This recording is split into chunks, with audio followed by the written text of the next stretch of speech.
गुजरांवाला दौरान डकैती फायरिंग करके मजरूब करने वाला मुलजिम गिरफ्तार। तफसीलात के मुताबिक Gujranwala city police officer Rai Babar Saeed की खसूसी हुक्म और SP civil line Usman Tariq की हिदायत पर DSP satellite town Imran Abbas Chadhar की जेर निगरानी एसएचओ थाना जना road sub inspector Waqas Akbar और दिगरान पर मुश्तमिल पुलिस टीम ने फायरिंग करके मजरूब करने वाले मुलजिम को ट्रेस करके गिरफ्तार कर लिया। मजीद तफसीलात जानते हैं फैसल खालिद मलिक की इस रिपोर्ट में। के खिलाफ कार्रवाइयाँ जारी हैं।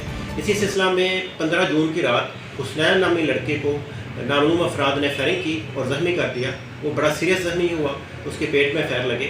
इब्तदाई तौर पर उसके वालिद ने नामालूम मुलज़मान के खिलाफ एफआईआर दर्ज कराई, जिसमें वारदात की अटैम्प्ट की एफआईआर दर्ज की गई थी। ताहम जब दी तफ्तीश की गई, डिजिटल इन्वेस्टिगेशन की गई, तो पता चला कि इस हुसनैन को अहमद फराज नामी लड़के ने, जो कि इसके ससुराल के गांव का रहने वाला है, उसने रिश्ता ना होने की वजह से रिश्तेदारी के तनाज़ा पे फायरिंग करके ज़ख्मी किया था। सीसीटीवी फुटेज और बाकी इन्वेस्टिगेशन से वो मुलज़िम को ट्रेस कर लिया गया है, उसको गिरफ्तार कर लिया गया है। अब उसके खिलाफ पूरी कानूनी कार्रवाई की जाएगी।